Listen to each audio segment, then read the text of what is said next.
this week in Christchurch, New Zealand. Originally announced 49 people were basically gunned down in a mass murder by a alt-right white nationalist terrorist that had and has publicly said he was very influenced by what is going on in the United States against a Muslim mosque. I was moved and commented about, and we are talking about it tonight, of the similarities we see to the number 49 for the gay community because of the Pulse tragedy. And everybody, of course, knows my affiliation with Pulse and Eddie Sotomayor. And the movement at Pulse was exactly the opposite. A Muslim that creates mass murder aimed to support his religion against principally Latin Christians that were in the club or related. So a lot happened this week. Gun violence in the news again. Other things that happened as we show you a slide. Honestly, a crazy senator in Australia blames the Muslims for the attack. And he writes really a highly offensive letter that has received recrimination from the entire world, around the world, to the point that a 15-year-old boy exercised civil disobedience speech. And we want to show you a little moment of that video of what this 15-year-old did to this Australian senator. Watch this.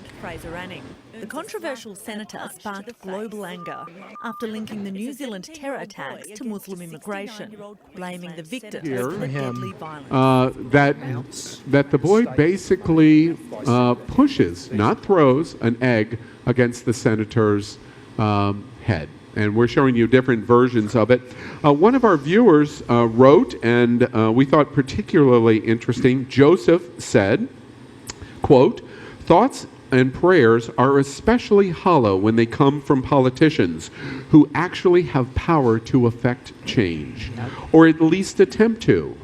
Passing the buck to God really makes your elected position seem meaningless." And we draw attention to your profound words that you share with It's Happening Now.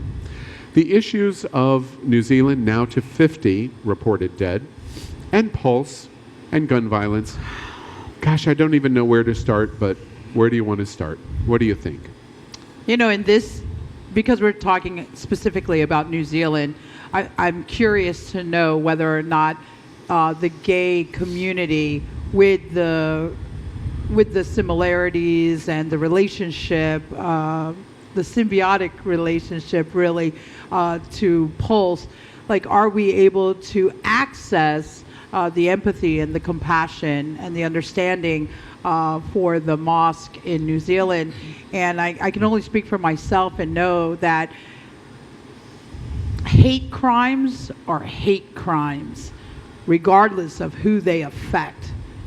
When hate is the driving force behind any attack, none of us should be a stand for that.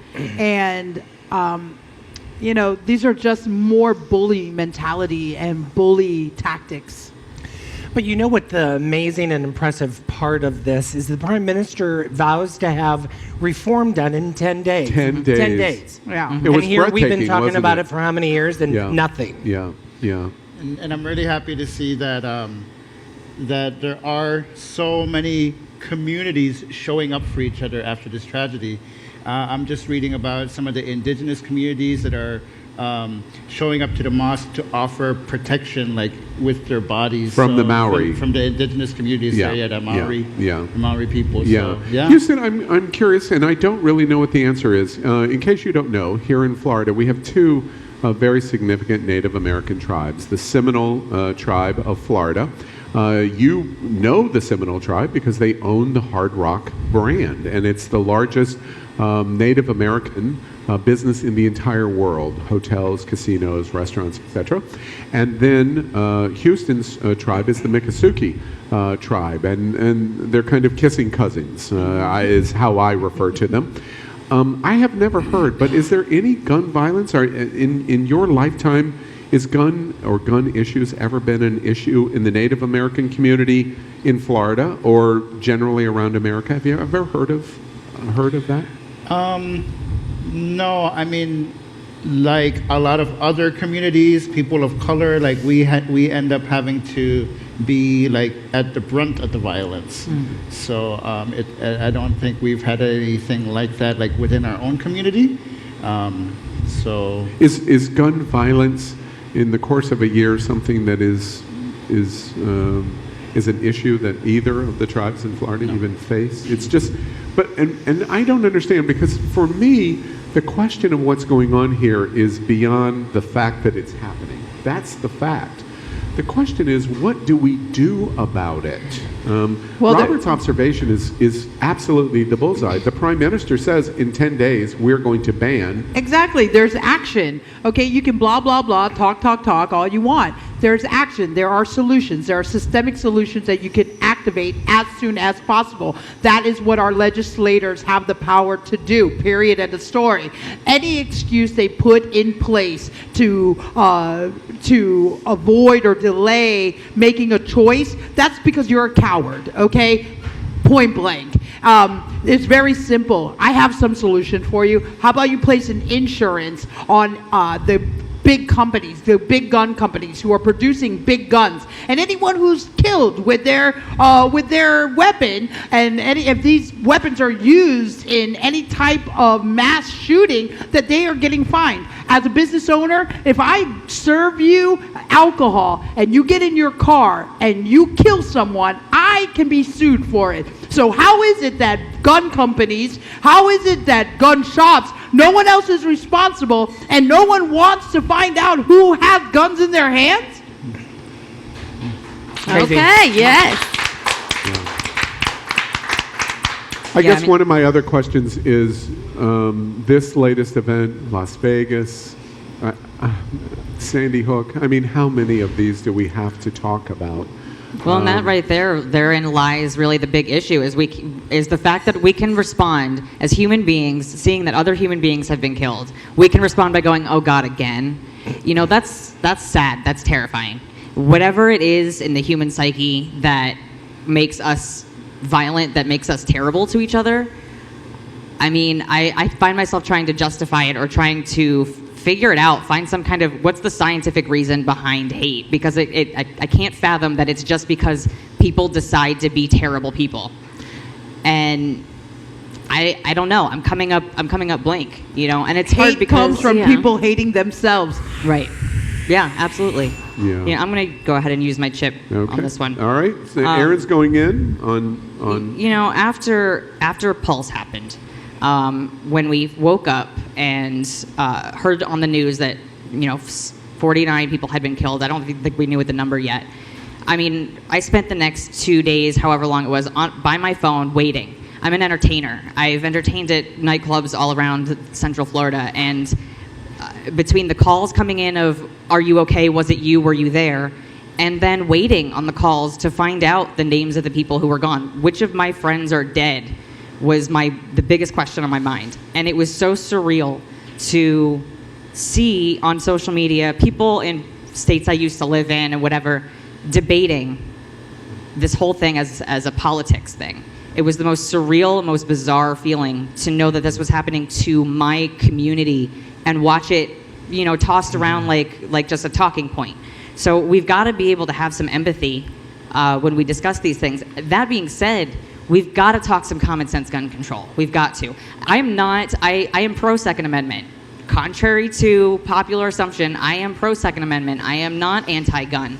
I'm actually pro arming marginalized people specifically, but there is no reason why there should be weapons available for purchase that can kill more people in one shooting than there have been killed in the entire year in that country last year. There's no reason for it. There's no practical use for it. You were telling me that at the host meeting today, and it brought an exclamation point to me that more people were killed in this Christchurch shooting than the entire homicide rate. Yeah. The entire year in the entire country in 15 minutes. Yeah. Well, I mean, it brings you to a dead stop. One thing that I'll share before we move on about guns. I was intricately involved in Pulse and so many interviews and so much in so many ways. I will never think about Christchurch or any other mass shooting ever again, because that Sunday morning I was in ORMC, where it was the crisis center, where all of the families and were assigned. And people were coming in. It's only about 4 or 5 blocks from Pulse. And I was assigned to a table, which was for Eddie Sotomayor. And I'm sitting with my best friend and his partner, Luis Rojas, and family members, some family members, and some friends. And the President Obama, suspended HIPAA. And he came in, and I thought I should really record this, not knowing why, but I should record it. And I started a recording on my iPhone of the president of ORMC announcing that the president had announced that he was suspending HIPAA, and so therefore the the director of ORMC could start to announce the status of names. And I was videotaping it. And I was watching it like I was watching television as I was videotaping it. And when this finished, I was hearing this gasp of, here's the person that's here and they're in critical condition, or they're in stable condition, or whatever, or they're in fair condition. And I'm taping this like it's news inside the crisis center. And as they finished, I realized that Eddie Sotomayor's name was not announced. And it was at that moment I realized that my friend had been killed. And I was doing this on my phone. I have that video today. I have never shown that video because I realize I have become so impervious to gun violence that I would go that far and not even realize, in a way, I'm participating in the insanity of these moments. It has to change. I'm ashamed of that video. I have never told that story until right now. We think about Christchurch because, if for no other reason in the gay community in America, we think about Pulse. And we do think about Pulse this weekend.